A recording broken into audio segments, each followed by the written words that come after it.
Well, hello, this is Pat's Pondering. Last week got really busy and I completely slipped by the Pat's Pondering, so we're going to pretend this was last Wednesday, January the 24th of 24. This one again is chicken soup from the soul, and that was funny. Just funny little, I can never get that straight, funny little stories that just make you chuckle. This one is lost my car and my mind. Sometimes crying or laughing are the only options left, and laughing feels better right now. That was by Veronica Roth. Our part of the world is famous for its heat and humidity. On this particular day, I surmised that the heat and humidity called for a dip in the pool. As I floated in the cool water, I daydreamed the plans for our son's birthday party later that evening. It was hot. It would be hot as it always is this time of the year. But hopefully, the food, balloons, ice cream would distract from the boiling heat. After backstroking on the side of the pool, I checked my phone. It was much later than I'd imagined, and I still had a lot to prepare.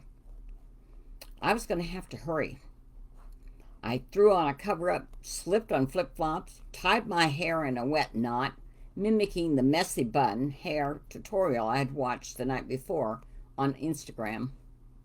Pulling into the grocery store parking lot, I realized I was not the only one who had begun my weekend with a supply run. The parking lot was packed.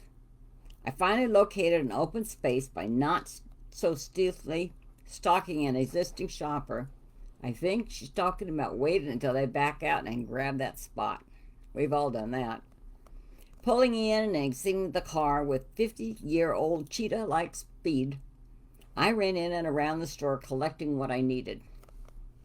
After checking out, I grabbed my receipt, nodded to the young man who was bagging my groceries, and offered to push the cart from my car. Perfect. That might save some time. I thought as I jogged past him, leading the way with my messy bun unraveled and now living up to its name. Before heading to the door, I checked my receipt to ensure I wasn't missing anything. Ice cream, cake, wine, balloons. I was proud of myself for making good time. The sweltering heat hit us both as the supermarket doors sprang open. Fumbling in my purse for my keys, I saw a sea of hundreds of shiny cars, like a mirage baking in the sun. Keys in hand, I picked up speed. The only things slowing me down now were my flip-flops, which were beginning to stick to the melting tar of the parking lot. At that moment, it dawned on me that I had no idea which car was mine. My husband worked at a car manufacturer, and the vehicles we drove as a family would often change when he brought home different ones. I racked my brain. I had not paid attention to the car I had hopped into back in my driveway. This was worse than trying to find a needle in a haystack. At least I knew what a needle looked like. Deciding not to worry just yet, I pushed the key fob. Silence. I tested it repeatedly. How is this possible? Perhaps the battery is dead. Glancing back at the bag boy I had left in the dust, I cut to the next aisle. Squeezing between a camper and a 4x4 parked closely together.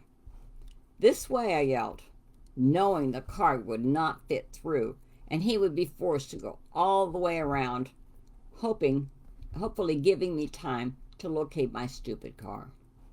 No such luck. Do all car manufacturers conspire to ensure all cars look alike, enough to appear camouflaged when parked together? After 20 minutes of chasing me through the 9 aisles of the parking lot, the bag boy finally caught me with the cart. Ma'am, did you lose your car? If you describe it to me, I can help you find it. How can I possibly explain to this young man that I drove here in a car and parked it in a parking lot, but I had no idea of the make, model, or even the color of the car? I think I mumbled something like black wheels and rectangle. We were both melting in the sun. Looking down at my cart, I noticed that my cake and ice cream were suffering too, as they began to pool in the bottom of the cart. Shaking his head, he looked at me as if he now believed I had a lower IQ than the radish he had bagged for me earlier. Of course, I thought, my husband, he knows which car I currently am driving. As I see it, it's all his fault. I grabbed my phone and quickly called him. No answer. It had been 45 minutes of inspecting cars, and I was sweating, exhausted, and limping with a broken flip-flop. No explanation at this point would make me appear sane. The bag boy agreed. Ma'am, have you been drinking? He quietly asked. I was looking down at the bottles of Chardonnay in my cart. No, not yet, I said, desperately trying my husband's number again. I'll be fine, I told him. I collapsed onto the curb to adjust my toasted, melted flip-flops and bun that now resembled a bird's nest. It seemed the bag boy, too, had had enough. I'm going back inside. I need to refuel with a drink, he announced as he was part of a rotating parking lot pit crew for lost shoppers. The parking lot temperature kept rising, and so did my temper. Why wouldn't my husband answer? Connecting to his voicemail for the 10th time, I left a message for him that he could not ignore. There has been an incident. I'm sitting on the curb in the grocery store parking lot, slurping melted ice cream from a straw while drinking wine directly out of the bottle. A woman just handed me a $10 bill and said, God bless. If you don't call me back soon, I will throw off this cover-up, hitchhike to the corner on the red light district, and embrace my new life. Call me back.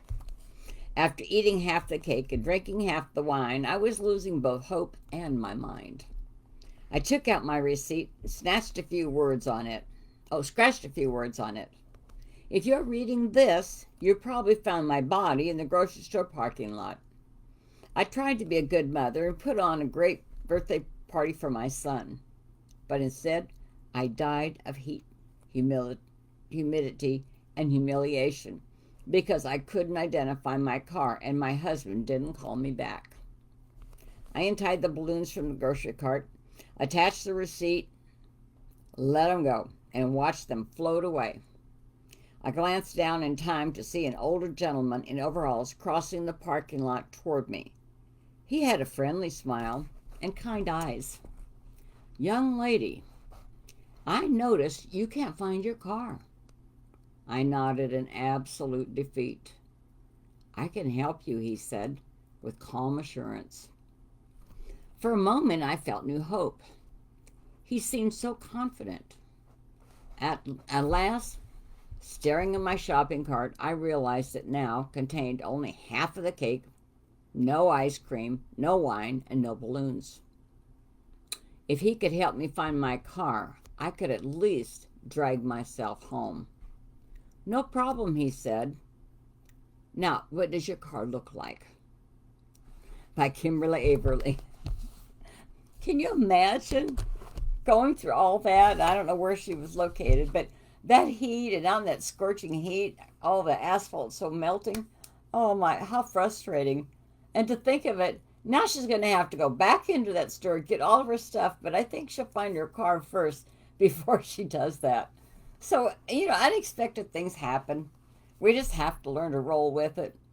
And it might frustrate us, but at the same token, it's what we think of the situation.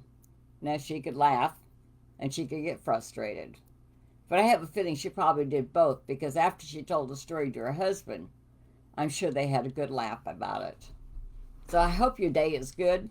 I hope you find something to laugh about and make it a great day. I will see you later. That's Pat's Pondering.